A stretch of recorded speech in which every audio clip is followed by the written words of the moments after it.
Good day, everyone. This is Curtis, Maine Snap Educator, again coming to you from my kitchen here in the office at Somerset Public Health. I'm really glad to be back with you today in our kitchen. Today we are actually going to go over 3 different things in our lesson. We're going to talk a little bit about knife safety. Evie actually touched on it last lesson. We'll look at a little bit more today in depth. We're also going to talk about chef lingo, what exactly a chef does in the kitchen, and some terminology, some words they use when they're in the kitchen. And third, we're going to create, actually, Evelyn and Lucia are going to create an awesome snack using 3 of our 5 food groups.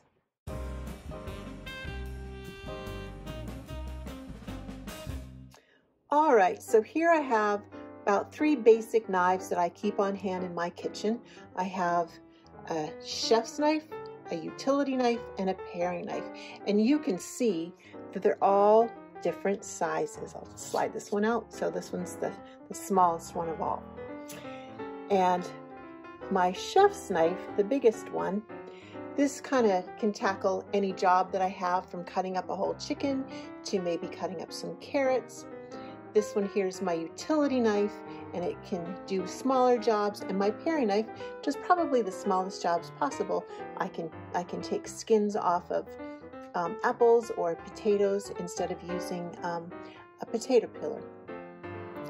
But before we even talk about knives, really, it's always important to make sure you're getting your parents' permission before you use any knife in the kitchen, because the blade is always so sharp. And it's really important to never ever touch the blade. You don't know how sharp it is. It can cut you. It's really important only to grab the knife by the handle. And I'm holding onto the handle right now. And I'll demonstrate passing the knife in a second. But what I want to tell you is all my knives that I have something called a sheath around it. And my little paring knife is living in its sheath, and the sheath protects it. And it also protects my fingers.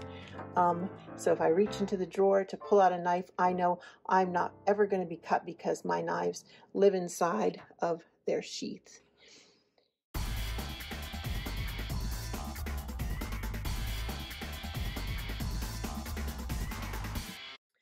So I want to do a little demonstration of the proper way to cut something. As you can see, I have a round object. I've got an apple. There's many round objects to cut. Onions, potatoes, different things like that. The best thing to do when cutting a round object is to create a flat surface that you can put right down on the counter. So my apple tends to rock and roll, and that's kind of scary if I'm cutting it and it might get away from me. I might cut my finger. That's not very good. So I want to make sure I've got a flat surface. So I'm going to take my apple, and using the claw method that Evie showed us last week, I'm going to hold my apple like the claw method, and I'm going to take my knife and I'm going to just slice a little bit off the side, creating a flat surface. And that flat surface is going to stay on the counter, preventing my round object from moving.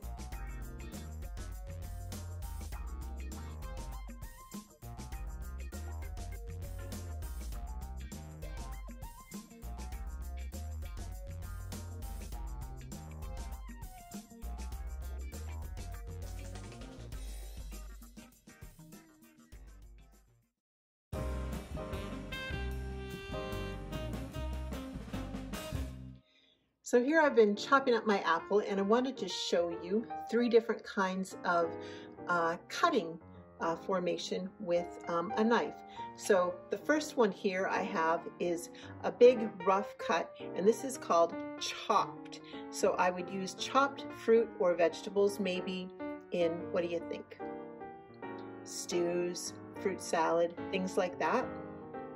Here in the middle, I have another kind of cut, and this is called a minced cut. And minced means I'm going to have a very fine cut. I can mince pretty much anything. Onions and garlic are usually the things that are minced the most, but here I've done some mincing with apples, and I've cut them up very, very fine. And the last one here, this is called diced, and diced is kind of in between both the chopping and the mincing. And so what I wanted to show you is just the technique for doing a diced one. I'm going to keep the tip of my knife pointing down towards the cutting board, and I'm actually just going to push down a little bit on my knife and drag it back. Tip on the cutting board, push down and drag it back. Not a lot of effort. My hand is still in the claw formation, so I know that my fingers are going to be safe and I'm not going to lose any tips of my fingers. And I'm going to turn my food this way, and I'm going to push down and pull back. Push down and pull back. So you can actually see that I've created some smaller cuts, almost as close as to the minced. And so dicing, what kind of foods do you think you could put diced food into?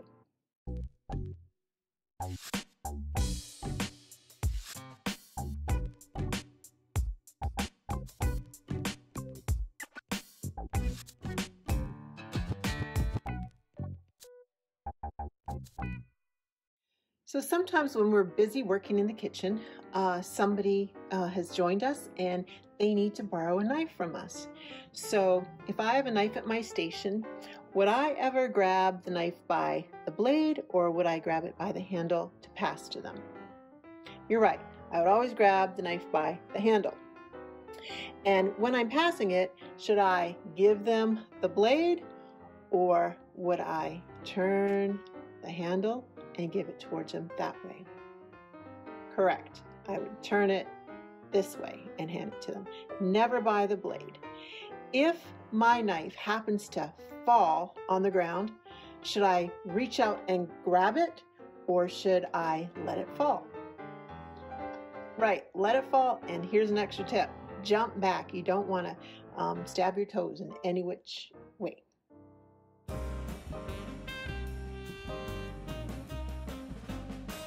All right, so I'm all finished with cutting up my apple, and I'm done cooking in the kitchen. Following all of that is cleanup. Cleanup is a really big part of being in the kitchen, and I want to make sure that you all know that, not just leave everything for mom and dad or grandma and grandpa, but that you need to be responsible too. So I've got a sink here full of bubbles. I've got my knives and my cutting board that need to go in the sink. Is it a wise decision that I put everything in all together, my knives and my cutting board? What do you think? Is that a good idea to do? What might happen?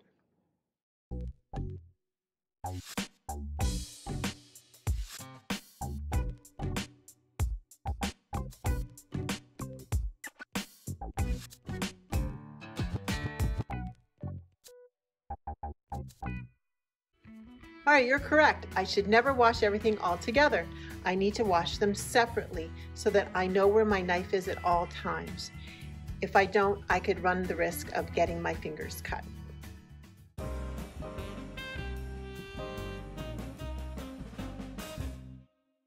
All right, so you're ready to get in the kitchen. You want to know how to cook like a real chef? Our chefs share their secrets. So on page 4 in our book, we want to know what's their secrets. First thing, you want to find a recipe you like. The second thing is read that recipe from start to finish. Number 3, get out all the ingredients and cooking tools you'll need. Number 4, prep all the ingredients before you start cooking. And number 5, real important, still review that recipe one more time before you start. All right, friends, so when you're reading that recipe, you might come across some different terms, and I want to make sure you know what they mean. So we've already gone over the cutting words, terms like chop, dice, and minced when we were looking at our apple. But I want to go over the oven words like bake or roast and broil. So when we're baking or roasting, we're cooking on the middle rack of the oven at the temperature given in the recipe. When we're broiling, we're cooking on the top rack. We actually raise that rack up to the top part of the oven, and we're using the broiling setting when we turn on the temperature. Our stove top words, it means we're cooking on top of the stove, not inside the oven. We are boiling, simmer, or sauteing. So when we're boiling, very different than broiling. boiling means we're bringing a liquid to a boil on high heat.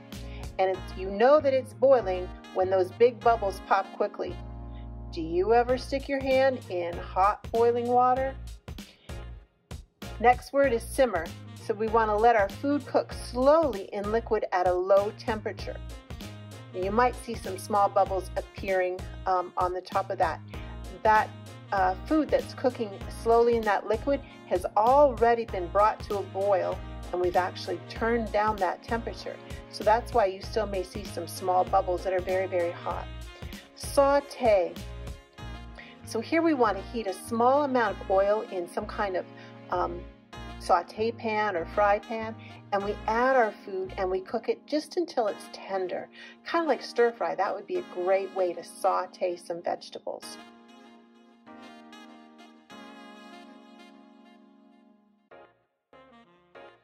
So I am ready to get in the kitchen and start cooking.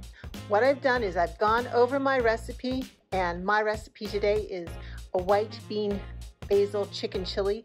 That's not what Evie and Lucia are making, but I'm just showing you this for my example. I've read through that recipe and I've gathered all my things that I'm going to need, and I've set it all up on the counter to show you. Who's ever seen those cooking shows before? Right, they've got all of the food, everything they need right at their fingertips. That's an actual term that the French have come up with. It's called mise en place. So when you put things together, you set it all up, you're actually creating a mise en place for yourself. And it makes cooking that much easier. Everything is already there. What if I started cooking and I never read my recipe and I had to go to the cupboard and look for something and I didn't have it? What am I going to do? I've already started my recipe. I'm going to have to quit and try over again by maybe waiting till one of my family members goes to the store. I've just got to throw it away. That's not a good thing to do. So it's really good. Read that recipe, gather all your equipment, make sure you have it, and then you can start. So our friends Evie and Lucia are coming back, and they're in the kitchen again making our recipe today. Today our recipe can be found in our Cooking Matters for Kids book on page 49, and it's peanut butter and banana pockets, something really simple and easy for you to make.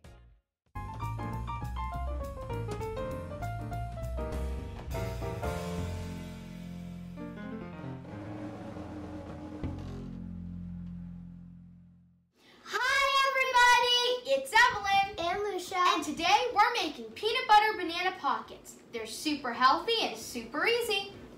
But before we get started, let's follow 3 simple steps. Number 1, if you have long hair, pull it up before you start cooking. Number 2, clean your surface with disinfectant spray. And number 3, wash your hands because we don't want anyone getting sick. Now that we have finished getting ready, let's look at what we need.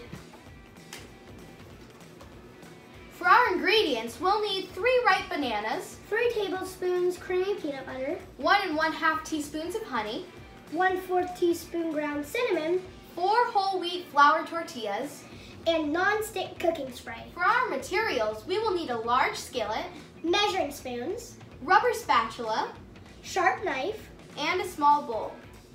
Okay, let's get everything out. Now that's magic! Remember, whenever we cook, we have to have an adult's permission. You have my permission. Okay, everything's prepared. Let's get cooking! First thing we will need are 3 ripe bananas. We will peel these bananas and slice them to about 1/4 inch thick. While we're cutting the bananas, remember to use knife safety and keep your fingers tucked in and away from the knife at all times. Fun fact, bananas are a great source of vitamin C and they give us tons of energy. They also contain potassium, which is great for your heart. Okay, let's set those aside so we can move on to our next step. In a small bowl, stir together 3 tablespoons of peanut butter, 1 1/2 teaspoon of honey, and 1/4 teaspoon of cinnamon. Mix that all together until it's smooth and creamy. Peanut butter is so yummy. It has lots of protein, which helps us build strong muscles. Now we are going to take our whole wheat tortillas. Notice how I said whole wheat. There is a difference. When you see a package that says wheat, that means they're not giving you all the nutrients and not the full seed. When you see a package that says whole wheat, they're giving you all the nutrients and the full seed. So when you and your family are shopping, make sure to look for the words whole wheat if possible. Okay, lay your tortillas down and spread about 1 tablespoon of peanut butter mixture on 1/2 of the tortilla. Divide your banana slices evenly on top of your peanut butter mixture and carefully fold it in half. Next, spray your skillet with cooking spray and heat the tortilla over medium heat. Let it sit for 1 to 2 minutes and then flip to cook the other side. The tortilla should be golden brown by the end.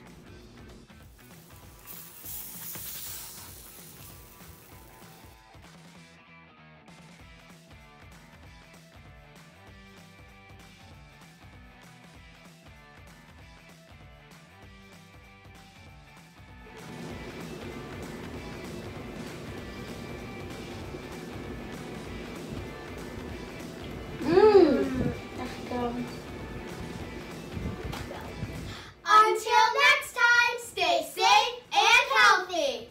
Bye! This is really good. Yeah.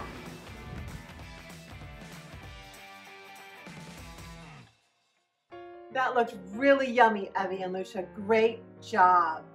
So thank you everyone for joining us for our Cooking Matters for Kids lesson number 2.